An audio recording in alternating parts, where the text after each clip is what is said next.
Ça sent la résine, le bois humide et la vapeur acide qui s'enroule dans la ruelle étroite et colle aux manches. Une plaque décolorée indiquant les horaires est accrochée à un crochet près de la porte basse, à côté d'une boîte en chêne contenant des jetons et d'une petite tasse remplie de cendres dans laquelle on éteignait les tisons de ceux qui s'attardaient. Dans la file d'attente, les gens chuchotent que les bains publics sont scandaleux, comme si derrière les cloisons se cachait quelque chose qui détruisait la morale. Mais à l'entrée se tient un gardien vêtu d'une tunique grossière, et au-dessus de lui, sur le mur, sont inscrits en ligne régulière les horaires pour les femmes et séparément pour les hommes. L'interdiction de jouer et de boire, l'avertissement concernant les amendes pour bruit et retard après la fermeture. Le scandale vit dans les mots, mais ici, on entend le sel se disperser sur la pierre chaude. Cette odeur n'a rien de mystique. Ce n'est que de la vapeur à heure fixe. Je vous salue. Je vous remercie de votre attention à ce sujet. Je vous invite à écrire dans les commentaires de quelle ville et de quel pays vous regardez, et je vous souhaite une écoute calme mais attentive. La suite sera une chronique sur la façon dont les statues et l'argent ont bridé la vapeur et les corps, et comment le papier a brisé les mythes. Dans les villes hanséatiques, les bains font partie de la machine urbaine, au même titre que les entrepôts, les ponts et les bureaux. Lübeck, où le conseil appose son sceau sur chaque inventaire, et Nuremberg, où les corporations contrôlent les quartiers, l'ont montré plus clairement que d'autres. Les archives contiennent les règlements des bains publics. Ouvrir les portes à l'aube pendant la saison froide et plus tard pendant la saison chaude. Avoir des horaires et des salles séparées. Interdire l'accès aux mineurs sans la garantie d'un adulte. Changer l'eau selon la norme. Sécher les étagères, faire bouillir les instruments des barbiers, garder une réserve de bois, sortir les cendres dans des endroits spécialement prévus à cet effet, afin de ne pas incendier les toits voisins. Dans un livre séparé, on trouve les peines encourues pour les dés et les cartes, pour avoir bu de la bière entre deux bains, pour avoir fait du bruit sous les voûtes, pour avoir tenté de laver des toiles dans les fonds baptismaux, pour avoir laissé la lumière allumée après la cloche de fermeture. Pas de liberté, pas de sainteté stérile, seulement un service tracé comme un tissu sous les ciseaux d'un tailleur. À l'intérieur, cela ressemble moins à une légende qu'à un atelier. Le beignet surveille les chaudières, les attise et les éteint tour à tour pour ne pas surchauffer les voûtes. Le barbier garde à portée de main un mortier d'herbe, des bocaux pour la saignée, un bol d'eau chaude, des pinces en acier et un couteau qu'il trempe dans l'eau bouillante avant chaque service. Sur le mur, juste à côté de la table avec l'huile, est accrochée une feuille avec des annotations. Quand l'eau a été changée, quand la salle a été aérée, quand la cheminée a été inspectée. À la porte, Le gardien vérifie les jetons, retourne le sablier et fait des marques à la craie pour que les étagères soient libérées à temps. C'est fatigant, ennuyeux, mais c'est précisément cet ennui qui empêche la ville en bois de brûler et les démangeaisons cutanées de se transformer en épidémie. Les listes des médecins montrent ce qui amenait les adultes ici. Courbature due à l'humidité. Tout après un changement de vent, gale, teigne, coupures infectées, écorchures dues aux ceintures, échardes anciennes qui n'avaient pas pu être retirées à la maison. Pour eux, le hammam n'est pas une tentation, mais une pièce chaude où le silence atténue la douleur. Sur le papier, le mythe de la débauche généralisée semble vide de sens. Le règlement stipule que les gardiens sont soumis au surveillant municipal, que les clés des passages sont conservées dans un coffre verrouillé, que les heures de visite sont affichées sur les portes, que les baigneurs et les baigneuses ne sont acceptés que sur recommandation, et qu'ils répondent par une pièce de monnaie et leur place de la négligence d'autrui. À Nuremberg, une remarque en marge du règlement mentionne des jours séparés pour les femmes et les hommes. À Lübeck, il est question de contrôle des poils à intervalles réguliers avec inscription dans un journal. Les listes de sanctions ne laissent aucune place à la romance, seulement des montants, des jours et un mot succinct sur la faute. Et pourtant, la légende perdure, car elle est commode. Elle cache des tableaux ennuyeux sous le mot péché. Le premier rebondissement de l'intrigue se produit lorsque le document et la dispute à la porte sont mis côte à côte. Le second est plus bruyant, le premier plus efficace. Le deuxième élément dont le mythe aime se servir est la promesse d'une sainteté stérile.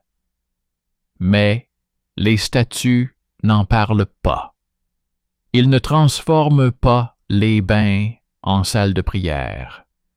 Ils en font un tube de verre chaud dans lequel de l'air humide est insufflé à heures fixes. Les ecclésiastiques ne semblent pas être les bourreaux des bains dans ce tableau. Les registres paroissiaux mentionnent des dons pour la réparation des poêles et des cheminées, et les instructions contiennent des phrases sèches sur les bienfaits de la modération et de la propreté pour la santé. Lorsque les bains publics étaient fermés en hiver en raison d'épidémies, quelques semaines plus tard, les cas de gale, de poux et d'abscesses dus à l'humidité augmentaient. Cela obligeait à rétablir la vapeur plus tôt et à contrôler plus strictement l'aération. Ici, le maintien de la propreté n'est pas un compromis avec le vice, mais un souci pour les vivants.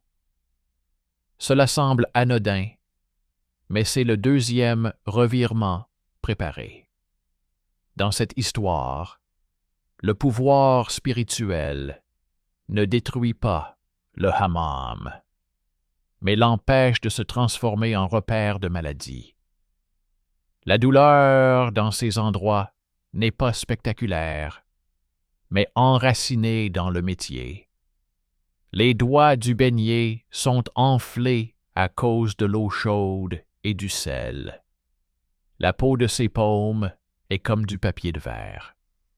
Les lèvres du gardien sont gercées par les courants d'air, et il respire difficilement pendant des semaines après ses gardes de nuit.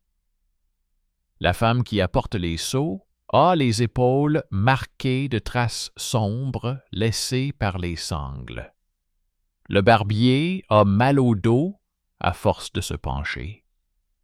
Les visiteurs qui sont sortis trop brusquement dans le froid ont le souffle coupé et doivent s'asseoir contre le mur, les mains pressées contre la poitrine. C'est le prix que la vapeur fait payer au corps, sans tricherie ni supercherie. Et c'est précisément cela qui fait des postes de secours du règlement, non pas une futilité administrative, mais une protection contre la rupture de la vie habituelle. Là où l'ordre rapporte de l'argent, apparaît le désir de le prendre tout entier. Les maisons de marchands qui possèdent de grands bains publics commencent à envoyer des notes au conseil. Elles contiennent beaucoup de mots sur le silence des rues et les bonnes mœurs, et sur la dernière page, une demande de fermeture des petits bains publics pour des raisons de sécurité. Les arguments semblent pieux. Les concurrents auraient une surveillance insuffisante, une mauvaise ventilation, un manque de combustible. Mais en annexe à ces notes se trouvent des devis pour le bois de chauffage, des promesses de garantir les livraisons, de payer les ramoneurs et de participer à l'entretien des infirmeries. Il ne s'agit pas de pure moralité, mais d'un projet de monopole dans lequel le scandale sert de paravent. Si l'on supprime les petits établissements, il ne restera qu'un seul flux de pièces de monnaie et une seule voix pour dicter le prix des jetons. C'est ainsi que commence une guerre silencieuse pour la vapeur, non pas pour les mœurs, mais pour le droit de contrôler le souffle de la ville. La ville répond non pas par des discours, mais par des rubriques. Les greffiers empilent dans différentes piles les rapports sur les changements d'eau, les journaux des poêles, les inventaires des cendres, les notes sur l'aération et, dans une rangée séparée, les déclarations morales sans date ni mesure. La comparaison donne un résultat peu spectaculaire, mais clair. Le mythe de la saleté sous la cloison apparaît plus souvent là où la file d'attente ne se trouve pas dans la bonne cour. En revanche, là où les horaires sont respectés, les bouilloires bouillent et le matin, des cendres chaudes sont déposées devant la porte, il y a moins d'infractions et les amendes sont infligées pour des faits précis. Bruit, carte, retard après les coups de cloche. Sur cette même table apparaît une simple remarque sur l'interdiction aux mineurs sans la garantie d'un adulte. Elle n'est pas nécessaire pour disposer du corps d'autrui, mais pour disculper les bains publics d'une accusation qu'ils ne méritent pas. C'est là que se forme le troisième revirement. Le document débarrasse le hammam des deux extrêmes. Ce n'est ni une crèche, ni un monastère. C'est simplement un endroit où la saleté est systématiquement éliminée et où les infractions sont converties en sommes d'argent. Sur les marchés, les gens continuent de chuchoter, car il est plus facile d'avaler une rumeur que de lire des formulaires.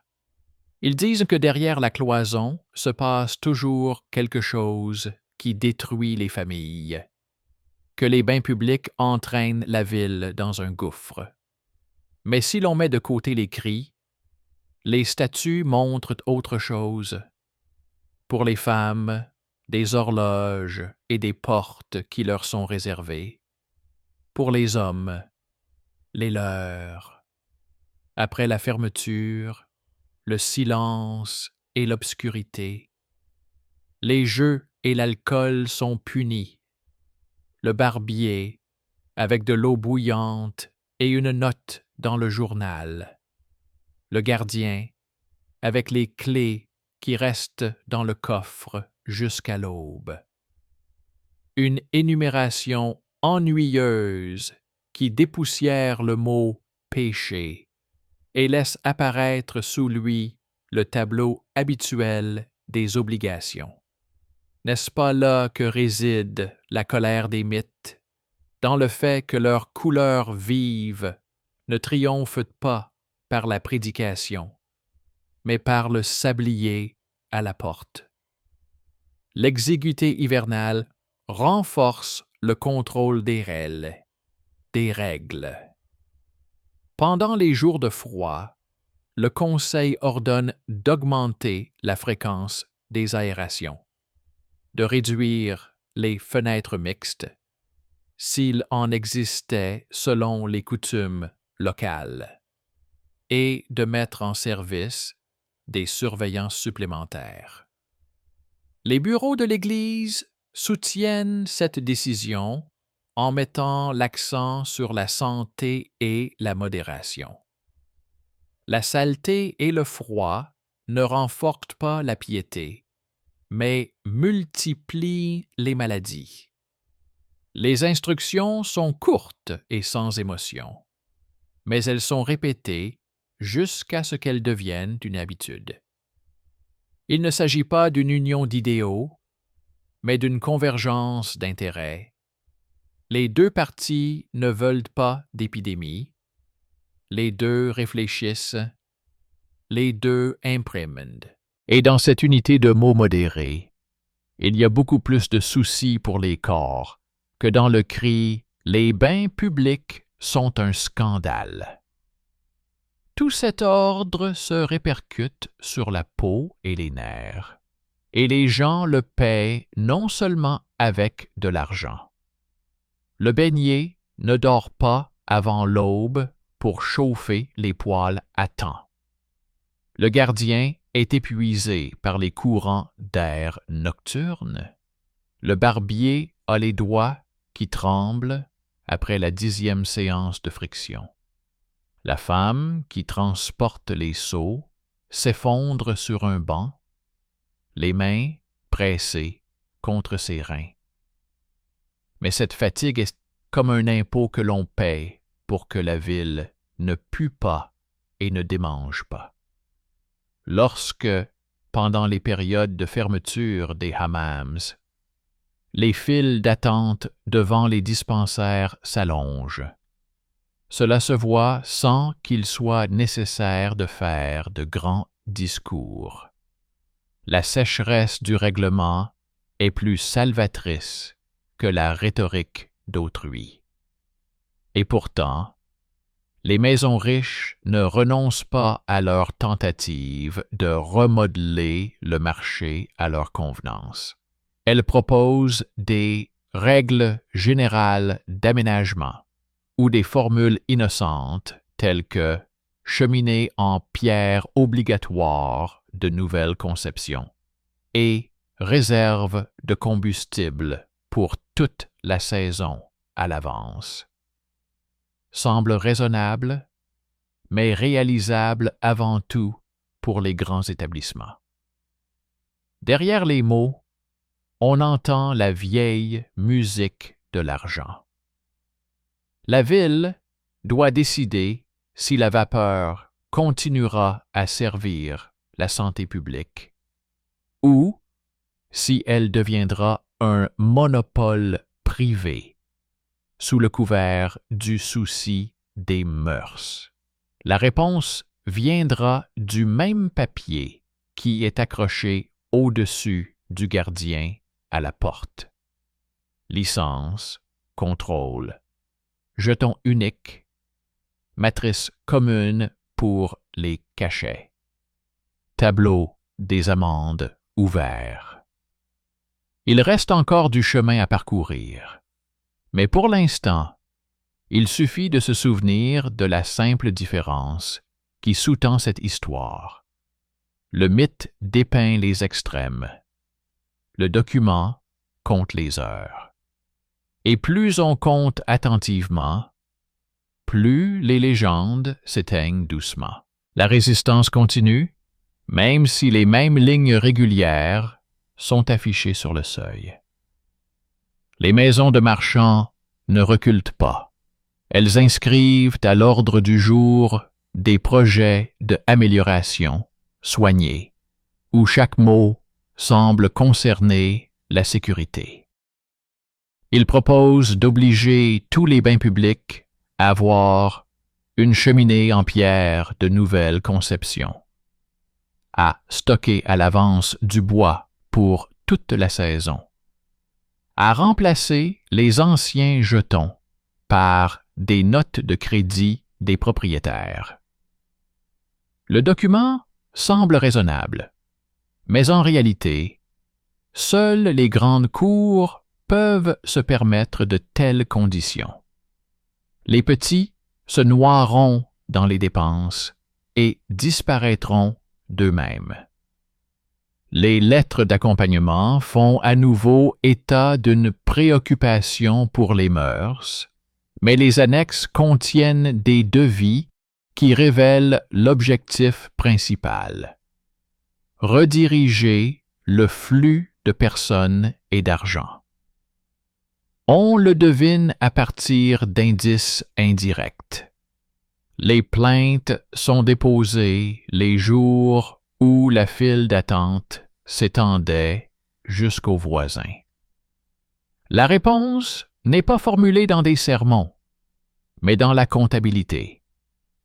Les greffiers rassemblent dans un seul tableau les registres d'aération, les notes sur le changement d'eau, le comptage des cendres, les registres des amendes et les listes d'inspection des poêles.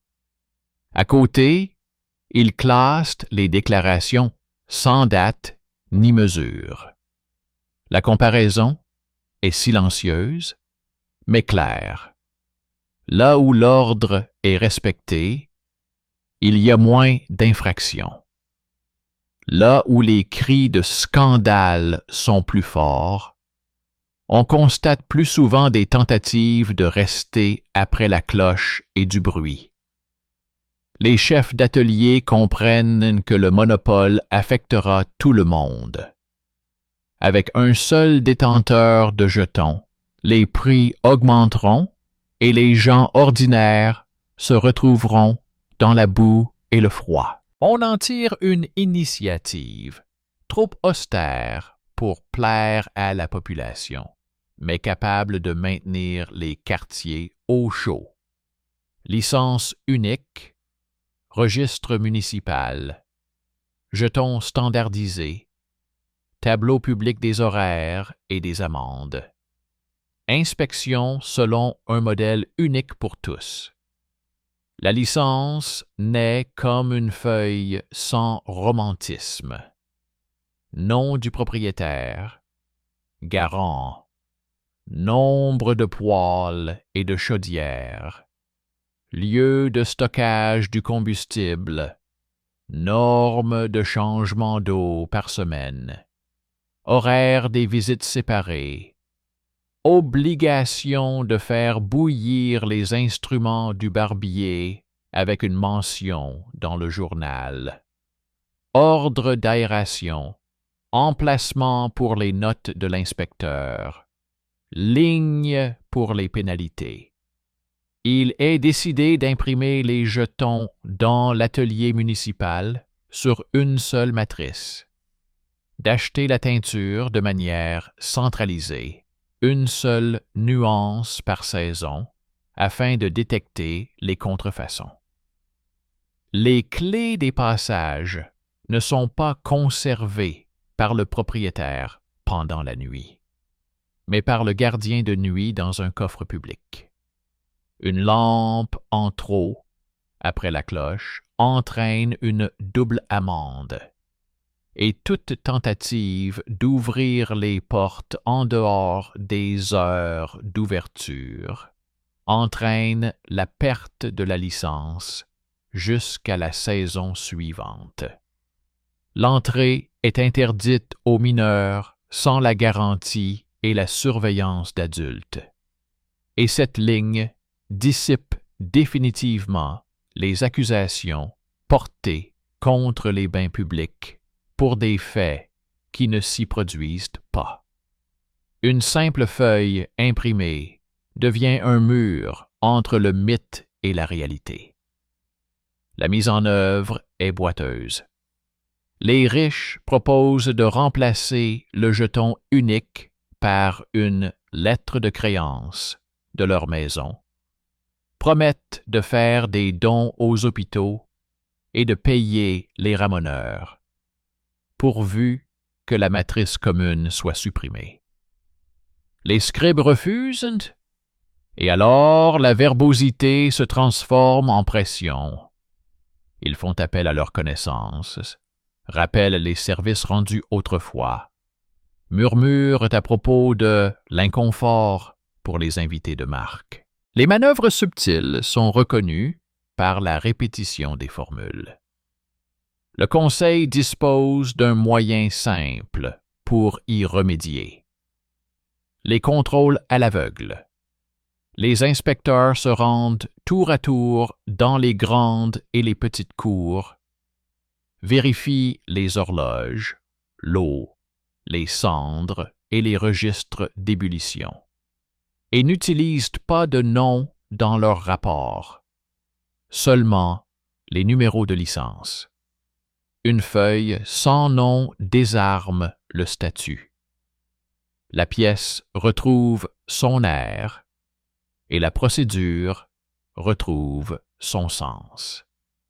Sur les corps, cette restructuration administrative se traduit par une douleur contenue. Les bains publics apprennent à tenir des registres et le font le soir, lorsque leurs doigts sont engourdis par l'eau chaude et le sel. Les gardiens changent plus souvent de poste de nuit pour ne pas tousser pendant des semaines. Les barbiers font bouillir les couteaux plus longtemps et la vapeur brûle les yeux, laissant une irritation. Les femmes qui transportent des seaux commencent à travailler par roulement réduit, mais leur dos les fait quand même souffrir à cause des sangles. En revanche, la gale disparaît lentement des listes paroissiales et les pharmaciens enregistrent moins de ventes de pommades contre les démangeaisons. Lorsque, pendant 2 semaines, les fenêtres mixtes sont fermées à cause du froid et que l'aération est augmentée, le rhume continue de circuler dans les quartiers, mais ne se transforme pas en épidémie. Ce n'est ni un miracle ni une sainteté, mais simplement l'efficacité ennuyeuse des mesures et des horloges.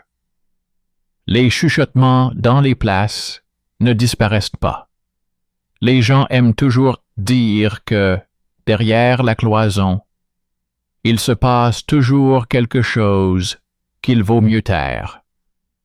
Mais près de l'entrée est accroché un tableau où chaque cour peut désormais voir la licence, les horaires, le montant des amendes pour bruit, pour jeu, pour retard, pour lumière non éteinte. Ces lignes n'énumèrent pas des vices, mais des règles, et transforment le péché en comptabilité. Même les visiteurs les plus méfiants s'habituent à voir à la porte un sablier et un jeton municipal de la même couleur. Là où le papier côtoie la vapeur, le mythe a de plus en plus de mal à se dessiner. Il perd son soutien dès qu'on lui demande la date, l'heure, le cachet et le journal de bouillonnement. Les grands établissements tentent une autre approche. Les règles d'aménagement. Ils y dissimulent des exigences qui, sous un prétexte plausible, poussent les petits bains à fermer. Nouveau type de cheminée obligatoire, sols en pierre coûteux, réserve de bois à l'avance. Les formules semblent correctes, mais elles profitent aux plus puissants. La ville n'a plus qu'une seule option honnête: séparer le sanitaire du décoratif. La nouvelle version des licences impose un minimum de sécurité.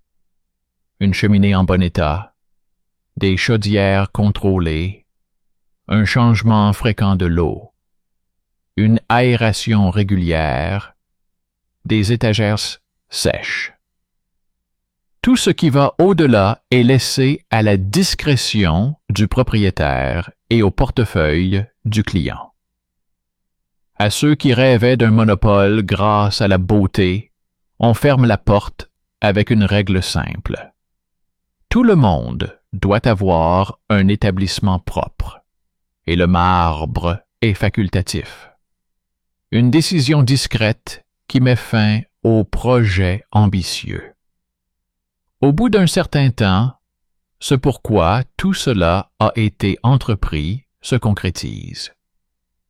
Pendant les semaines de foire, les files d'attente devant les bains publics sont à nouveau longues, mais les rapports des gardes sont moins nombreux, moins de plaintes pour tapage, presque plus de jeux.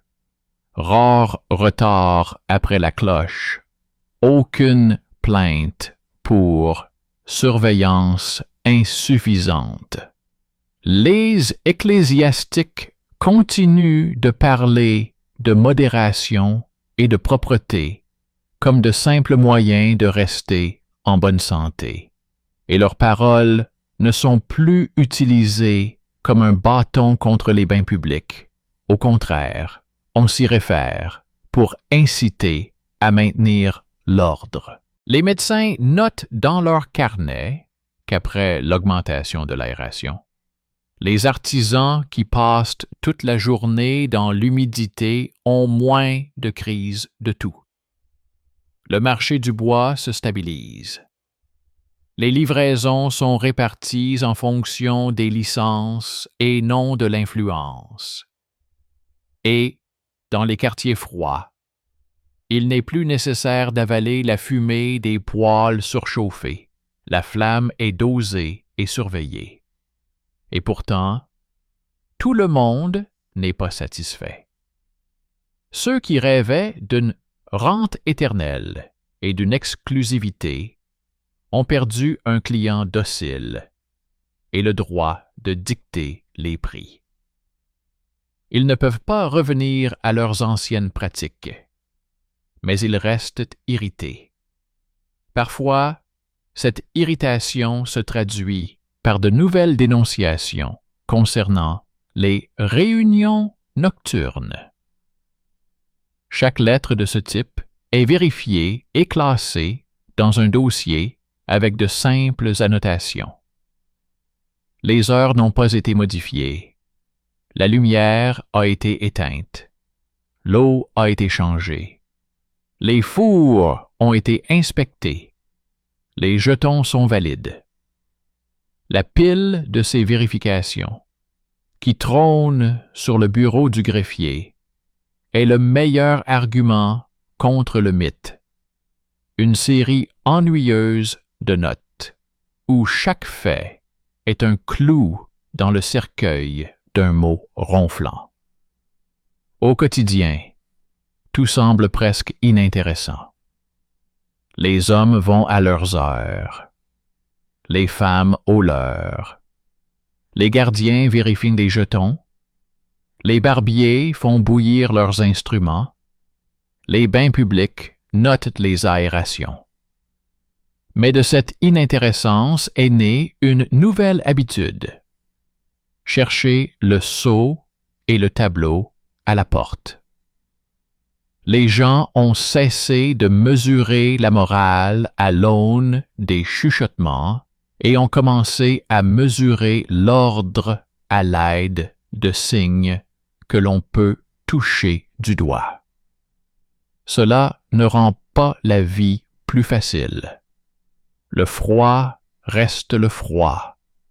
Les ceintures coupent les épaules. La vapeur coupe les yeux du beignet le soir. Les lèvres du gardien continuent de se gercer. La liste des malades du médecin ne se vide pas. Mais l'angoisse permanente et tenace que le sort de la ville se décide derrière une cloison disparaît.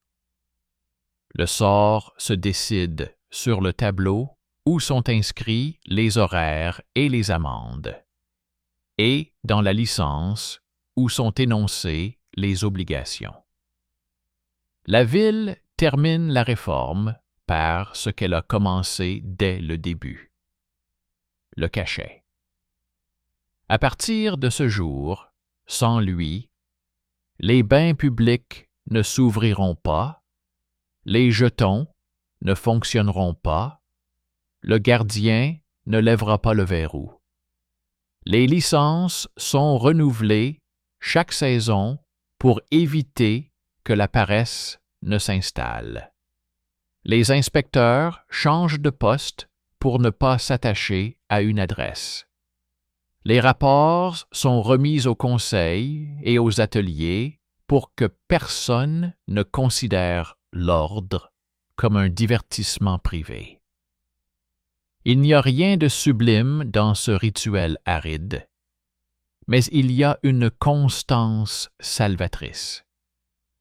Avec elle, il est plus facile de survivre à l'hiver, plus facile de respirer dans le hammam et plus facile de se disputer au marché. Car lorsque quelqu'un dira à nouveau que les bains publics sont scandaleux, on le regardera et on lui demandera de donner l'heure, le cachet et l'inscription dans le journal des ébullitions. S'il ne donne aucune information, la conversation prendra fin. La vapeur a sauvé la ville non pas par la sainteté ou la débauche, mais par le calendrier. Et c'est la seule issue où le mythe s'éteint de lui-même, sans avoir eu le temps d'enflammer autre chose que sa propre feuille. Après l'introduction des cachets et des jetons communs, la vie n'est pas devenue plus propre dans les légendes, mais elle est devenue plus compréhensible dans les listes. Une nouvelle plaque a été clouée à la porte des bains. À gauche, les horaires des visites séparées, au milieu, le barème des amendes, à droite, un bref résumé des normes sanitaires. Le greffier a ordonné que tout soit réécrit en gros caractères, afin que même un artisan fatigué puisse le lire sans plisser les yeux après le marché. En bas, on a accroché une petite planche pour les notes des inspecteurs, la date, le nom de l'inspecteur, une mention sur l'aération, le changement d'eau, l'inspection de la cheminée. On ne peut ni crier, ni faire de clin d'œil à une telle planche. On ne peut que la remplir de lignes. Il n'y a pas de place pour les mythes. La réforme a porté un coup aux habitudes des puissants. Ceux qui avaient de l'argent et des relations importantes avaient l'habitude de rester après la cloche et sont désormais obligés de sortir comme tout le monde.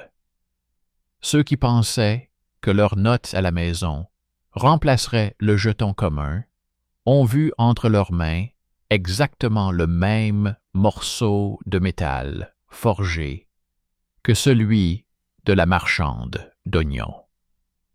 Ceux qui comptaient augmenter le prix du bain de vapeur par temps froid se sont heurtés à un règlement qui égalisait les cours.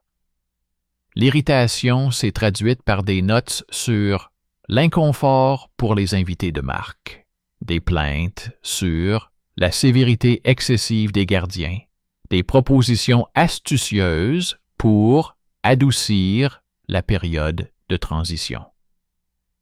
Mais le greffier municipal comprenait la valeur des mots doux. Il les empilait sur le bord de la table, là où se trouvaient les anciennes formules sur le scandale derrière la cloison. À côté, il gardait les registres des changements d'eau et de cendre. Ces papiers avaient une odeur de réalité, ce qui signifiait qu'ils restaient en service. Pendant ce temps, les gardiens vivaient leur arithmétique morne mais nécessaire. Ils changeaient plus souvent de poste de nuit pour ne pas s'enrouer à cause des courants d'air. Et ils avaient appris à ne pas parler inutilement, car un bruit superflu dans le couloir provoquait une dispute superflue. Leur travail semblait simple. S'assurer que les lampes étaient éteintes à l'heure de fermeture, que les clés étaient rangées dans la boîte, que le sablier avait une fois de plus compté jusqu'à la fin et calmé les impatients. Leurs paumes étaient marquées par les cicatrices grossières laissées par le trousseau de clés, et leurs lèvres par de petites gerçures dues au vent, lorsqu'ils devaient régler les disputes dans la rue. Ils étaient la preuve vivante que l'ordre ne se maintient pas par des mots, mais par des corps qui se tiennent dans les courants d'air pour la chaleur des autres. Les barbiers se sont adaptés à la nouvelle discipline plus rapidement que les autres, car ils ont vu de leurs propres yeux les conséquences du travail bâclé. L'eau bouillante n'était plus un rituel, mais une obligation inscrite dans le journal. Les couteaux restaient plus longtemps dans l'eau, les bocaux séchaient sur une étagère séparée. L'huile pour les massages était datée. Le soir, les doigts du barbier tremblaient après une dizaine de séances. La vapeur lui piquait les yeux. L'air humide lui irritait la poitrine. Mais il continuait, car il comprenait que l'absence de ces mesures ramènerait la gale, les plaies purulentes et les démangeaisons incessantes dans la ville. Le pharmacien enregistrait moins de ventes de pommades pendant les semaines où les journaux mentionnaient des ébullitions fréquentes. Le médecin notait que les artisans avaient moins souvent des abcès après avoir travaillé dans un entrepôt humide. Ces coïncidences étaient discrètes, mais tenaces, et elles convainquaient le conseil mieux que n'importe quel discours. Les grandes maisons tentaient encore de prendre le contrôle par la beauté. Elles envoyaient des projets proposant de doter les bains publics de sols en pierre obligatoires, de nouvelles cloisons décoratives et de foyers améliorés sans suie. Les formules semblaient convenables, mais elles ne correspondaient pas à ce qui protégeait réellement la ville. Les scribes ont répondu simplement: le minimum sanitaire est le même pour tous. Tout ce qui va au-delà relève du goût et du portefeuille, et ne peut faire l'objet d'une contrainte. Un sol en pierre ne guérit pas la toux. Une nouvelle cloison ne remplace pas l'aération. Un foyer en marbre n'oblige pas l'eau à être plus fraîche. Seules les mesures considérées comme essentielles ont été conservées. Le changement de l'eau, l'inspection des poêles, la fréquence de l'aération, les heures séparées, la stérilisation des instruments. Toutes les autres beautés ont été reléguées là où elles devaient être, c'est-à-dire dans les ambitions privées et non dans la norme commune. Les saisons se sont succédé et l'effet s'est fait sentir au niveau des habitudes. Pendant les semaines de gel, les files d'attente s'allongeaient, mais les lignes sur le bruit et les jeux se faisaient plus rares dans les registres des sanctions, et les mentions de « retard après la cloche » étaient moins fréquentes. Les gens ont appris à arriver à l'heure et les gardiens à inscrire les remarques sans rancune. Les jours de foire, lorsque les visiteurs affluaient dans la ville, le tableau à l'entrée devenait leur carte. Ils lisaient l'heure, prenaient un jeton et se déplaçaient sans poser de questions. Il y avait moins de bousculades aux portes, car les disputes étaient désormais réglées d'un simple geste du doigt sur le tampon, et non plus à coups de voix hurlantes. Même ceux qui n'aimaient pas les bains publics devaient reconnaître que le tampon facilitait non seulement la respiration de la vapeur, mais aussi celle de la rue qui y menait. Les ecclésiastiques conservaient leur rôle, qui n'avait pas grand-chose à voir avec les légendes. Ils n'exigeaient pas une sainteté stérile et ne substituaient pas l'hygiène à l'ivresse spirituelle. Ils répétaient de courtes formules sur la modération, la chaleur et la propreté comme simple remède contre la maladie. Ils pouvaient demander la fermeture temporaire des bains publics en cas d'épidémie, mais ils demandaient avec la même insistance leur réouverture après aération, afin de ne pas aggraver les démangeaisons et la saleté. Leur contribution ne consistait pas en une dénonciation bruyante, mais en la reconnaissance que le corps a besoin d'eau et de chaleur responsable. Cette alliance entre la pratique et l'enseignement s'est avérée plus utile pour la ville que toutes les malédictions et toutes les justifications. Il y eut aussi des punitions exemplaires. À plusieurs reprises, des licences furent retirées à ceux qui tentaient de garder leurs portes ouvertes après la fermeture, ou qui laissaient entrer la lumière alors que le sablier était déjà écoulé.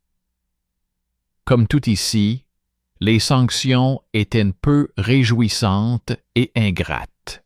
Amende, fermeture pour une saison, obligation de payer une partie du bois pour les infirmeries. Ces mesures ne réjouissaient personne, mais elles ont rapidement appris aux voisins que la vapeur ne tolère pas les activités nocturnes. Les corps habitués à la chaleur doivent comprendre que le feu n'est pas une plaisanterie, surtout dans les villes où les toits sont proches les uns des autres et où la rue conduit la fumée comme une cheminée. La crainte modérée du feu s'est avérée être la meilleure prévention contre le monopoleur et contre l'amateur imprudent de conditions spéciales. Avec le temps, les bains publics ont acquis ce qu'ils n'avaient jamais eu dans les légendes, une biographie transparente. Chaque licence était valable une saison. Chaque planche était marquée par l'inspecteur avec son nom et la date. Chaque changement d'eau était enregistré. Chaque inspection des poêles était cochée, ce qui pouvait être vérifié. En cas de litige, celui-ci était résolu non pas par des insultes ou des ragoutes, mais par des lignes voisines. Ici, on a erré plus souvent. Ici, on a fait bouillir plus longtemps. Ici, l'amende pour avoir joué a été collectée sans indulgence. Ici, le gardien s'est endormi et a reçu un avertissement. Cette histoire ennuyeuse, écrite d'une écriture régulière, désarmait même ceux qui savaient crier fort et bien. Le plus important s'est produit avec la fatigue tenace qui régnait entre le marché et le hammam. Elle n'a pas disparu, mais elle a cessé d'être mêlée à une peur tenace. Les gens continuaient à grelotter le matin dans les files d'attente. Les bains publics continuaient à faire gonfler les doigts des baigneurs le soir à cause du sel et de l'eau. La peau des lèvres des gardiens se gerçait. Les barbiers avaient la poitrine irritée par la vapeur. Mais les conflits absurdes ont commencé à disparaître de leur quotidien. Lorsque les riches exigeaient une heure spéciale et les pauvres pour qu'ils puissent aussi en profiter. Le jeton commun a éteint cette étincelle. Le cachet a supprimé le motif de la bagarre.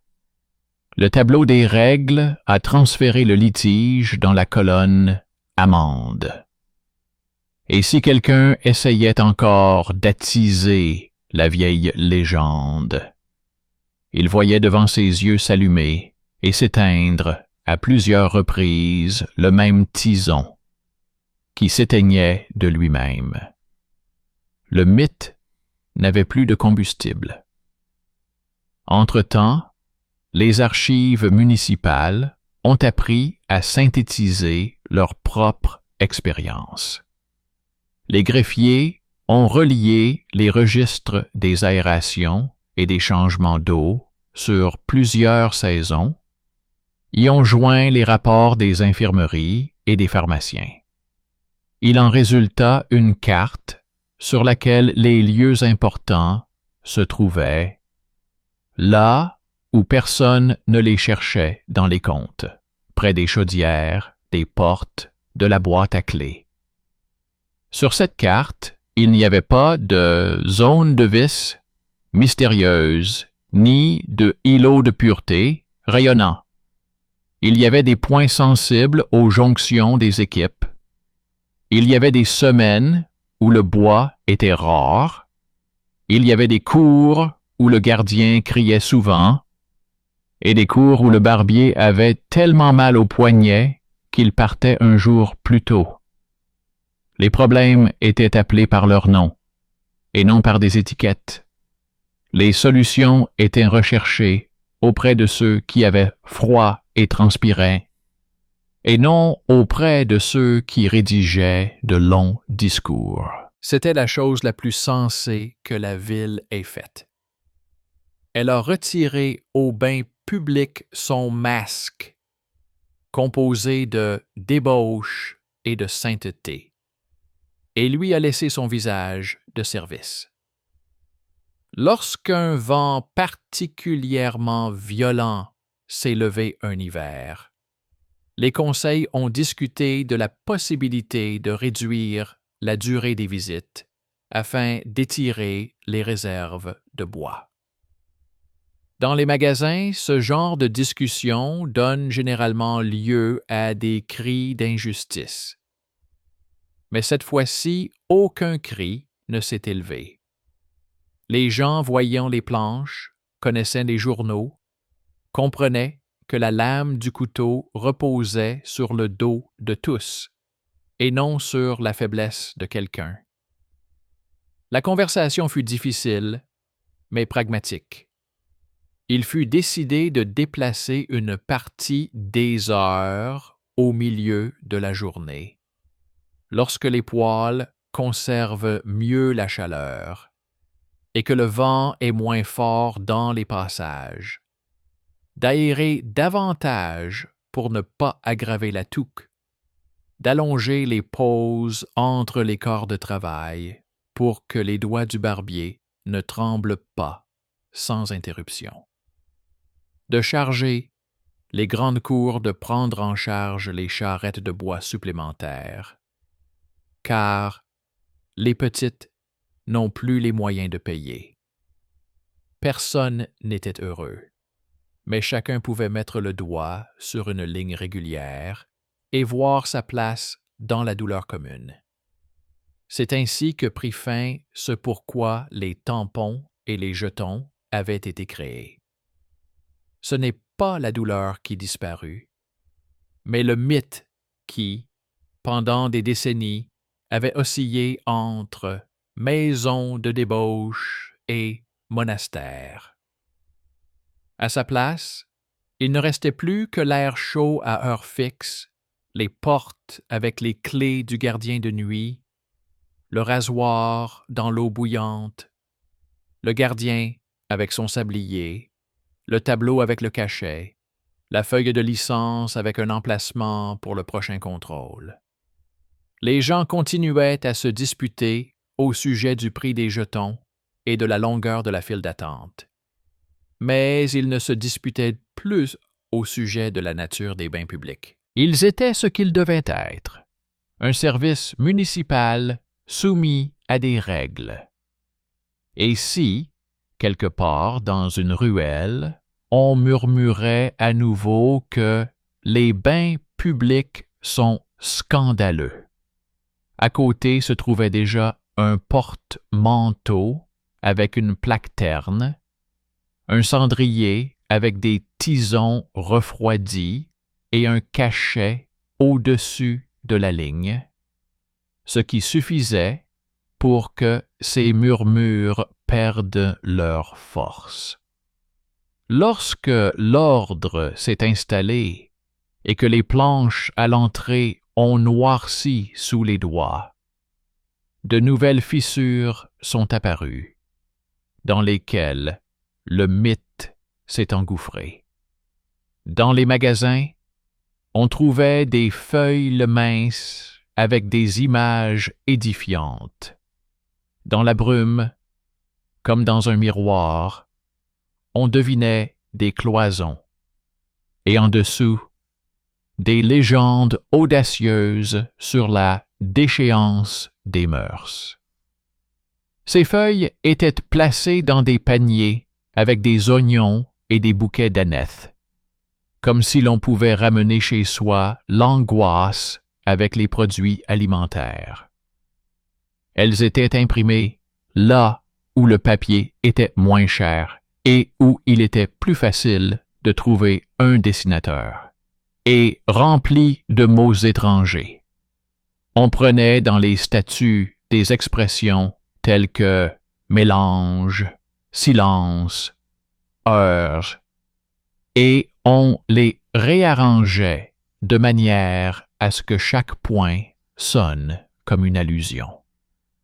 Lorsque les scribes ont rassemblé ces brouillons sur la table, il s'est avéré que les images se répétaient et que les phrases étaient tirées des paragraphes mêmes qui régissaient l'ordre.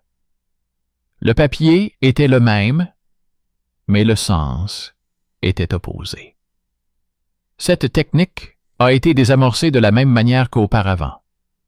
À côté des tracts, on a placé les registres des changements d'eau, les rapports d'aération et les notes des inspecteurs, et les craintes fanées ont cessé de résonner. À l'approche de l'hiver, une pénurie de combustible s'est fait sentir. Dans les forêts suburbaines, la glace a tenu plus longtemps que d'habitude.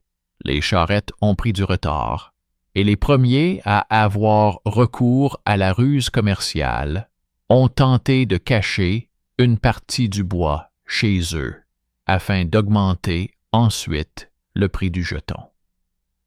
Rien de nouveau, juste la vieille arithmétique de la cupidité.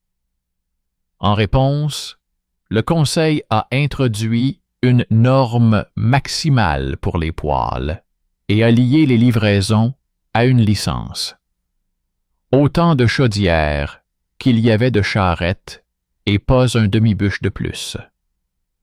Cela semblait être une formule aride, mais elle a été ressentie dans les corps. Les bains publics sont devenus un peu plus frais, les aérations étaient plus fréquentes et plus courtes, et le changement d'eau était prolongé d'1 heure supplémentaire afin que les chaudières ne s'épuisent pas. Les barbiers en avaient des yeux qui piquaient, les baigneurs avaient des tempes qui battaient de soir à cause de la chaleur humide. Les gardiens perdaient souvent leur voix. Les courants d'air gagnaient en force à travers les volets mal fermés. Cependant, c'est précisément pendant cet hiver rigoureux que les licences se sont avérées les plus utiles. En réduisant la chaleur au minimum, elles ont empêché la saleté de se décomposer. Dans les registres paroissiaux, la gale n'a pratiquement pas fait son apparition. Le pharmacien a enregistré moins de ventes de pommades qu'il ne l'aurait espéré avec un tel froid. La ville apprenait à survivre à l'hiver, non pas par l'arrogance des puissants, mais par une règle commune, pauvre en confort, mais riche en prévisibilité. Le conflit d'intérêts n'avait pas disparu. Les grandes maisons, ayant perdu tout espoir d'une rente éternelle, ont ouvert dans leurs cours des salles de toilettes privées avec une entrée séparée et des horaires pour les notables. Sur les portes étaient accrochées des plaques soignées où, à la place du mot « bain », figuraient des euphémismes, et sur le seuil, des jetons propres. C'était un détour, ni pire ni meilleur que les autres. Une tentative d'arracher au corps commun un morceau de chaleur privée. Le contrôle s'est avéré cruel avant tout pour ceux qui l'ont mené.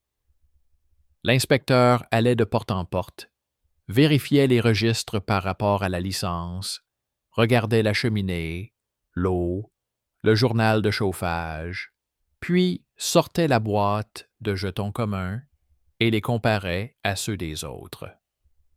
Là où la teinte de la peinture différait, la loi différait également. Sur ces portes apparaissait une mention de suspension jusqu'à la révision des règles. Les bains publics pris en flagrant délit de double comptabilité avaient les doigts enflés non seulement à cause de l'eau, mais aussi à cause du transport gratuit de bûches au profit des infirmeries. Ils tiraient silencieusement les sceaux. C'était ainsi que le Trésor public rendait à la ville ce qu'ils avaient tenté de lui voler.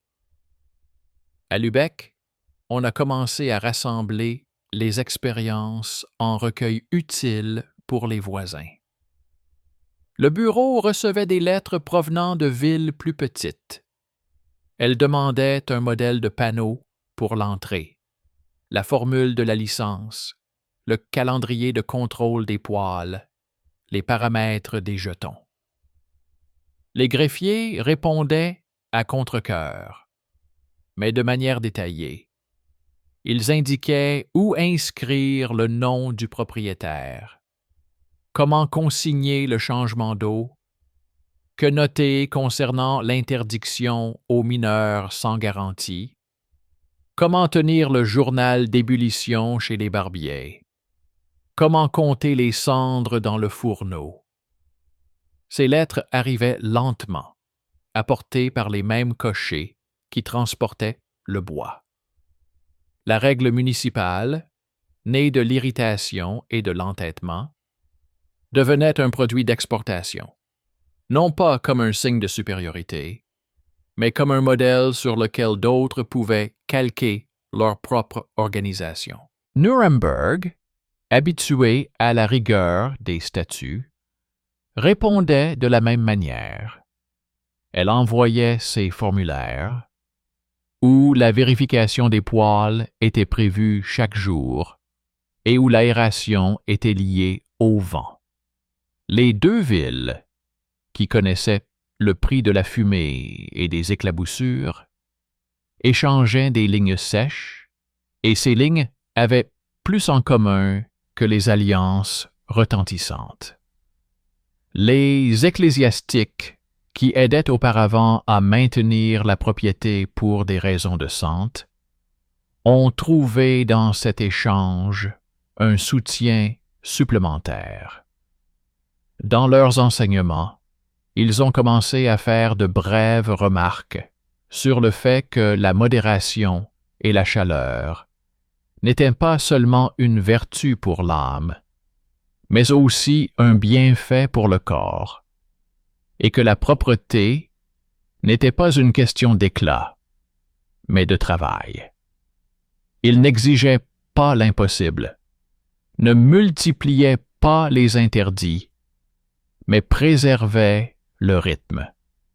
Il était important pour eux que la vapeur ne devienne ni un prétexte à l'autodépréciation ni à l'oisiveté. À leur demande, des seaux et des pelles à cendres supplémentaires ont été livrés dans certains quartiers afin que, par temps froid, les cendres ne soient pas transportées dans des sacs qui se déchirent au coin et salissent les gens. C'est un détail, mais ce sont précisément ces petits détails qui éliminent la couche collante de dégoût envers les bains publics, la remplaçant par une certitude ennuyeuse. Ici, ce sera humide et chaud, mais pas sale ni dangereux. Dans ce contexte, un élément ancien et presque oublié a refait surface. Les tartes de bain. Des matelas multicouches pour les étagères qui retenaient la chaleur et évacuaient l'eau. Ils étaient coûteux, cousus à partir de fibres grossières, rembourrés de paille, rarement changés, et s'ils n'étaient pas bien entretenus, ils devenaient une source d'odeur et d'irritation cutanée. Les statuts, réécrits grâce à l'échange avec les voisins, exigeaient désormais qu'ils soient séchés selon un calendrier et remplacés selon les besoins, et non selon le bon vouloir du propriétaire.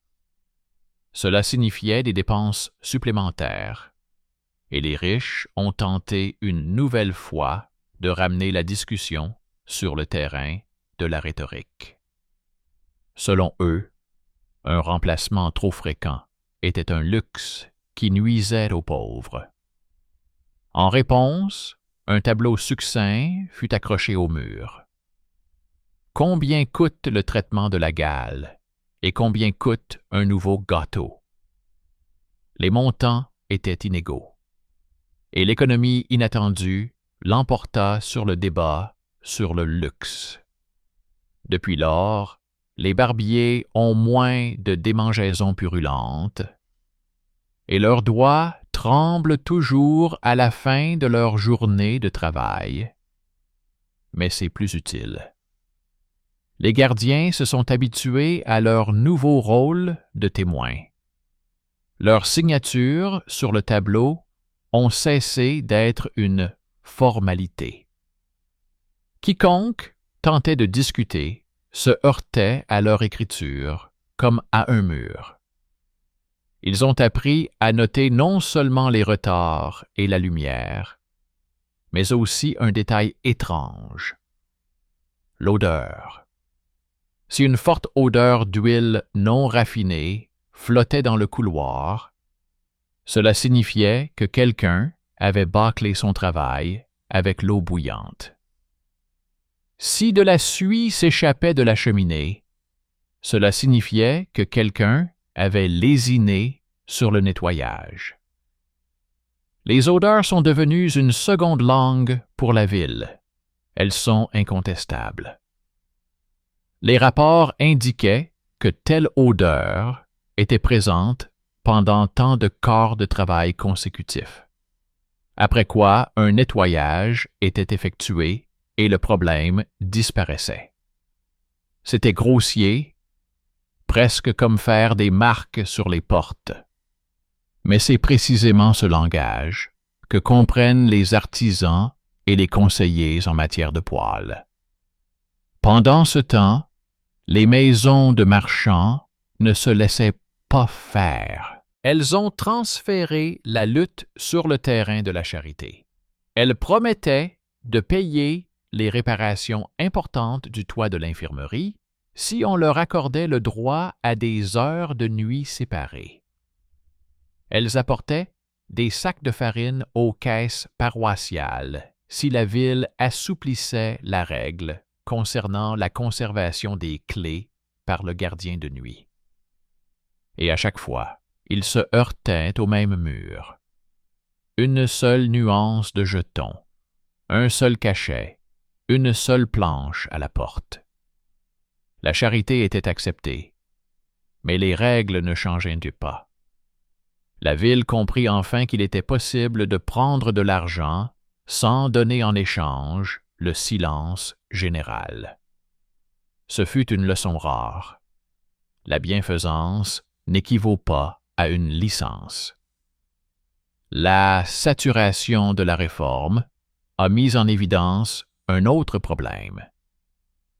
Les personnes qui n'avaient pas les moyens de se rendre souvent au hammam essayaient de laver leur linge dans les bassins après la fermeture, dans l'espoir d'économiser quelques pièces. L'interdiction existait, les amendes étaient affichées sur le tableau, mais la nécessité cherchait obstinément des échappatoires. La solution a été trouvée à la jonction entre les statuts et l'infirmerie. Le matin, tous les quelques jours, avant l'ouverture, un court créneau propre était prévu pour laver uniquement les vêtements de travail grossiers, sous la surveillance d'un gardien, avec son propre tonneau et son propre écoulement. Cela ajoutait du travail et du sel sur les doigts enflés des bains publics, mais cela soulageait la pression dans les cours froides, où l'eau glacée stagnait dans les bassins. Pas de douceur, seulement un travail réaffecté. Il était moins coûteux de racheter le besoin que de le punir la nuit par des amendes. Une autre habitude est venue de Nuremberg. Accrocher à l'entrée de petits médaillons en laiton avec l'année de contrôle et le poinçon du maître artisan de la ville. Ils étaient fabriqués par un seul atelier et, une fois par saison, le dessin du médaillon était changé. Cela semblait superflu jusqu'à ce que de faux jetons de l'ancien modèle, repeints avec une peinture bon marché, apparaissent sur le marché. Le laiton a stoppé la vague, c'est ridicule, mais son éclat durable, impossible à imiter avec un revêtement bon marché, est devenu un simple bouclier. Les doigts des gardiens ont rapidement appris à reconnaître les contrefaçons au toucher. Ceux qui vendaient des jetons illégaux étaient punis selon une formule stricte. Confiscation, amende, puis travail obligatoire consistant à évacuer gratuitement les cendres des fours publics. Ils portaient des sacs sur le dos, des sangles sur les épaules, avaient les ongles noirs, et chaque souffle leur faisait perdre leur arrogance face à ce travail facile.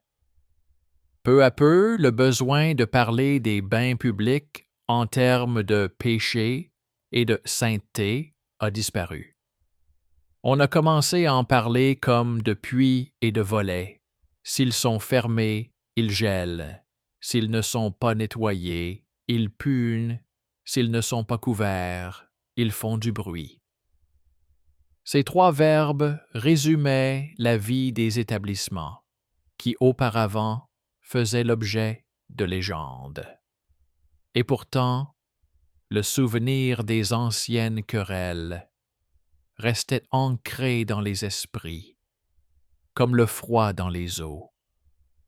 Il rappelait que sous tout ordre se cachaient des corps, celui du beignet aux doigts gonflés, celui du gardien aux lèvres gercées, celui du barbier au dos malade, celui de la femme avec une marque noire laissée par la ceinture sur l'épaule.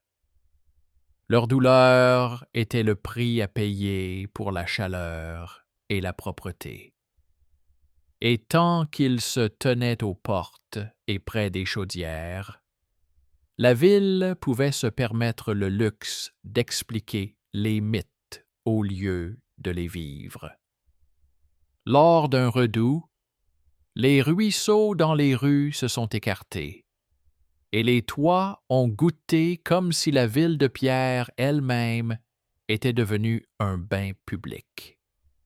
Dans les boutiques, on a recommencé à parler du prix des jetons, de la longueur des files d'attente, de la qualité des huiles chez les barbiers. Personne ne se souvenait du scandale derrière la cloison, car la chaleur avait depuis longtemps cessé d'être une fête étrangère.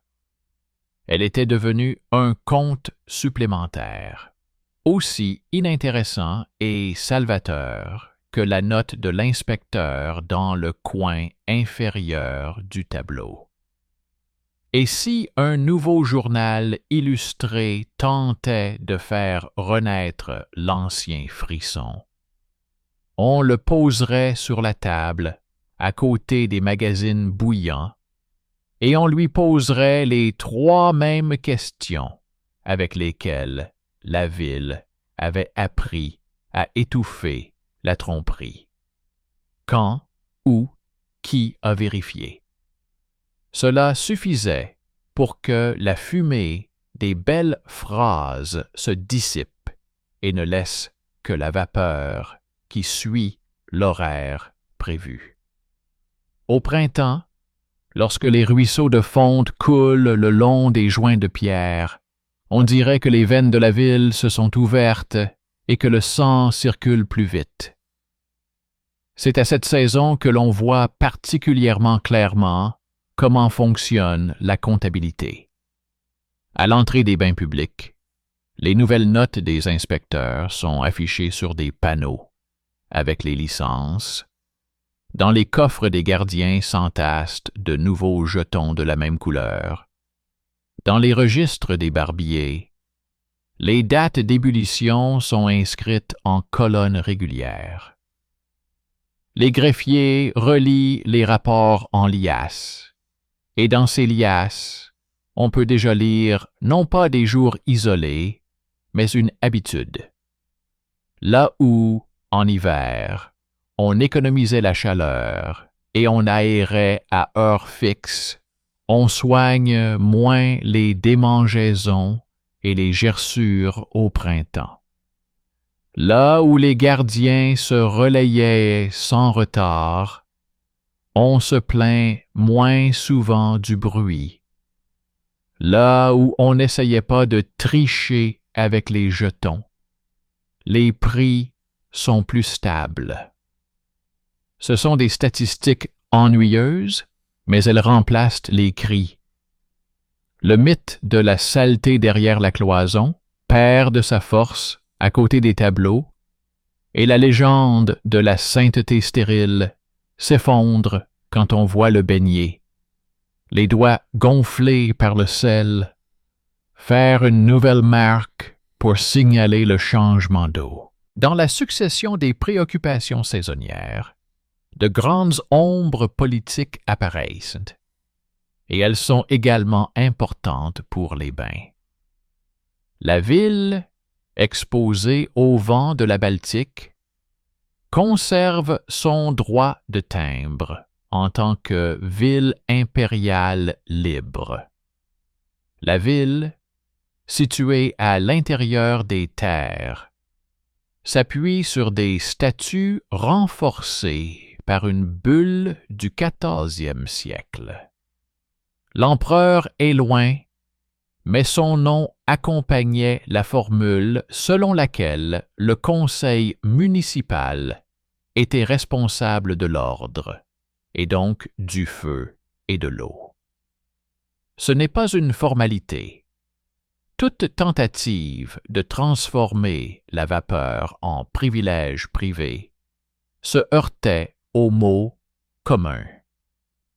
Lorsqu'une maison influente laissait entendre que les notables méritaient des heures de nuit distinctes, le conseil se rappelait que les lettres impériales n'avaient pas conféré à la ville la pompe, mais la compétence.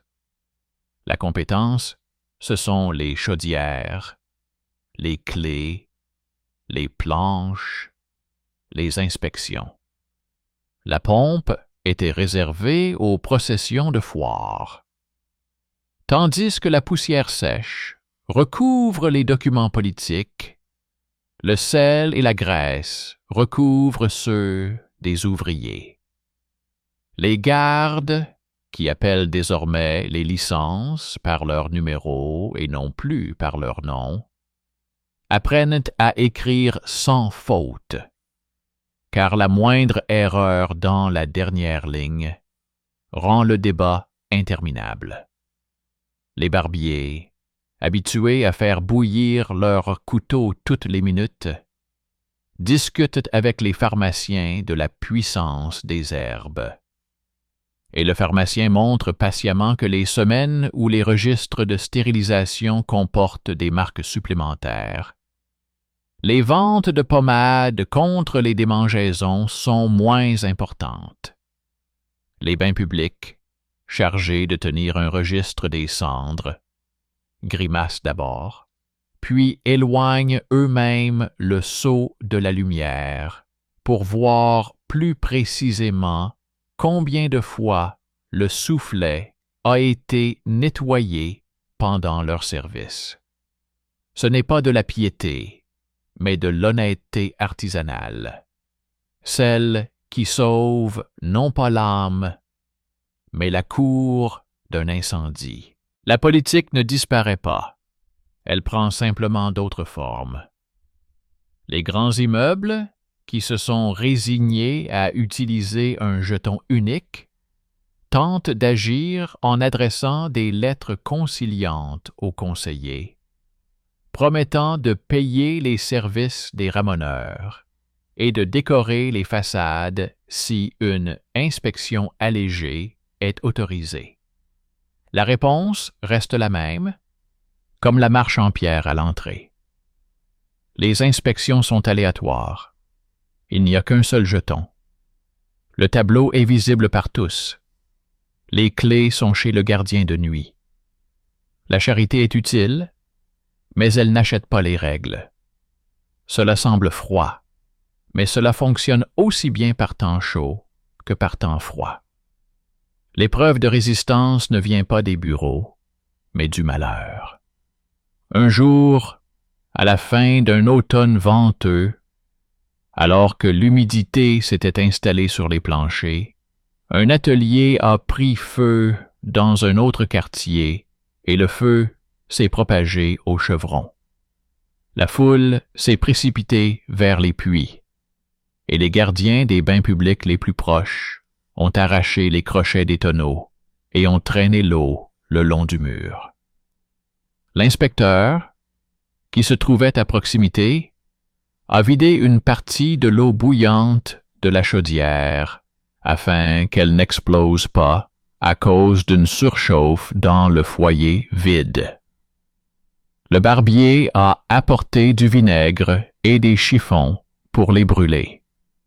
Les pompiers ont installé des échelles et ont éteint les flammes avant qu'elles ne se propagent de l'autre côté de la rue. Dans le rapport du conseiller, une ligne laconique apparut plus tard. Le comptage de l'eau et des clés a permis de réduire le temps de réaction. Il n'y avait ni mythe ni légende dans cette ligne. Elle ne contenait que la raison pour laquelle le panneau était accroché à la porte. Le hammam était devenu une partie intégrante de la grammaire des pompiers, et non un sujet de parabole. Sur fond de tels épisodes, les ecclésiastiques continuaient à parler calmement et de manière pragmatique. Dans leurs enseignements, on trouvait des phrases suggérant que la propreté et la chaleur étaient bénéfiques pour le corps et que la modération protégeait de l'arrogance. Lorsque le rhume s'abattait sur la ville, ils demandaient que certaines heures soient déplacées au milieu de la journée afin que les gens ne sortent pas dans le brouillard glacial après la tombée de la nuit. Lorsque les souris fouillaient dans les séchoirs, ils proposaient d'allouer de l'argent de la caisse paroissiale à l'achat de nouveaux poteaux afin que les toiles ne pourrissent pas. Leur alliance avec les bains publics reposait sur un objectif commun. Moins de maladies, moins de pourriture, moins de panique.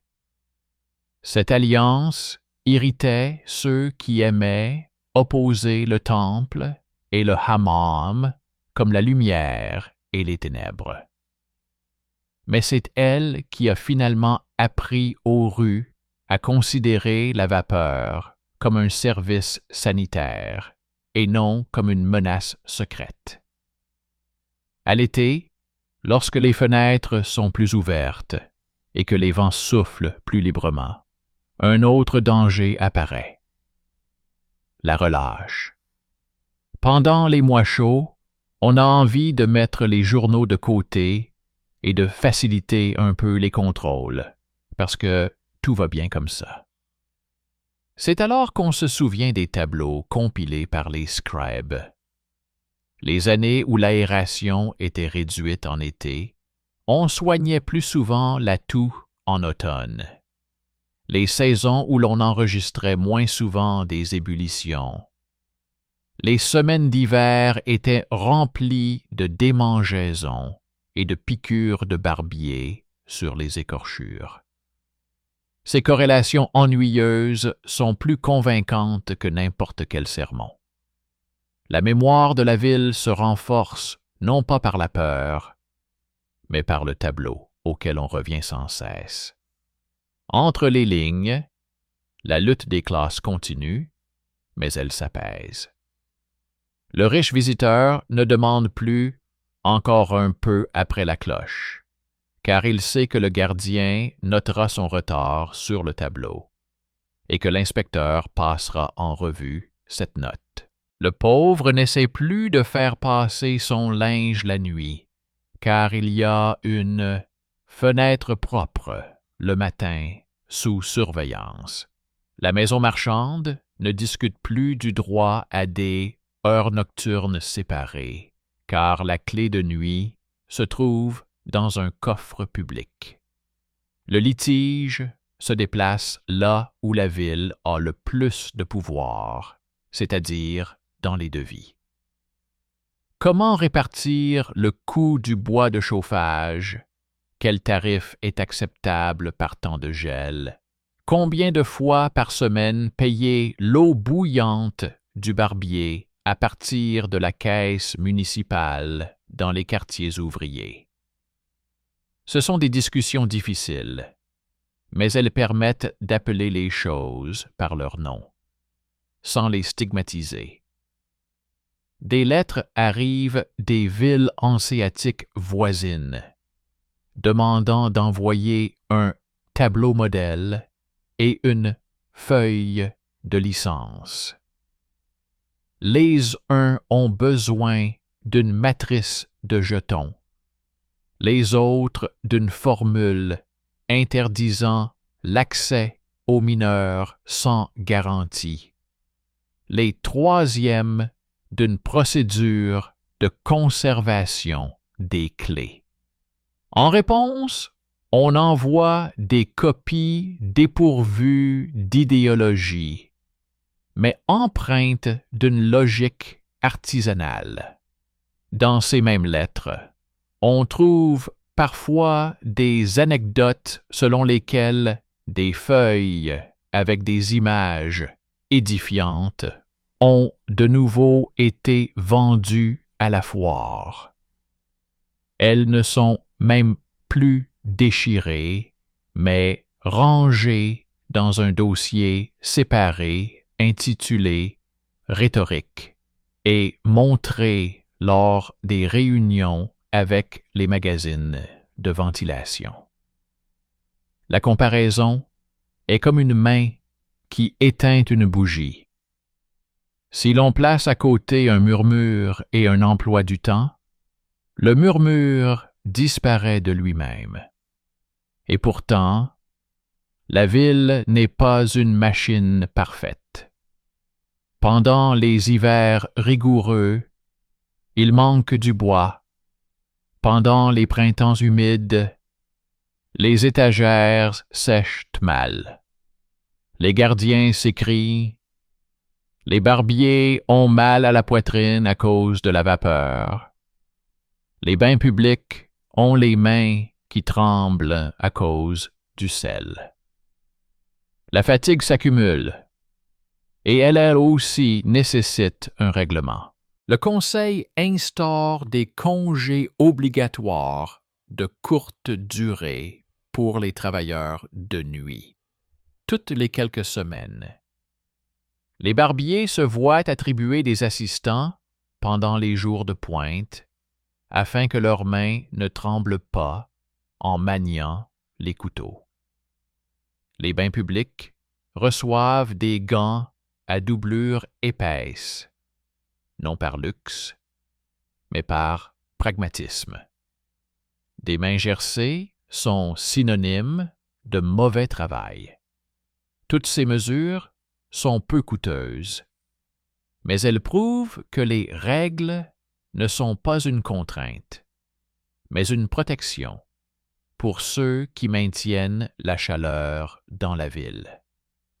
À la fin de chaque année, un dossier intitulé simplement « Bains de Lübeck et de Nuremberg » mesure, dépenses, résultats est soumis au Conseil. Sur les premières pages, on aperçoit à peine les traces de sel laissées par les doigts de ceux qui ont compté l'eau et les cendres. Puis viennent les colonnes sèches.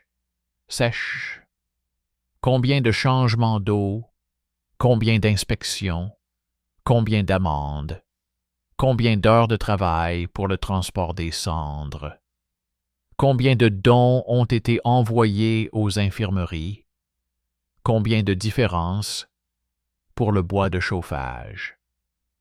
À la fin, une brève remarque sur les mythes qui ont tenté de revenir à travers des tracts et des dénonciations, et sur les raisons pour lesquelles ils n'ont pas pris racine. Près du tableau, près de la porte, le mythe n'avait plus d'air. Il n'y a pas de triomphe dans ce dossier, mais une fierté tranquille.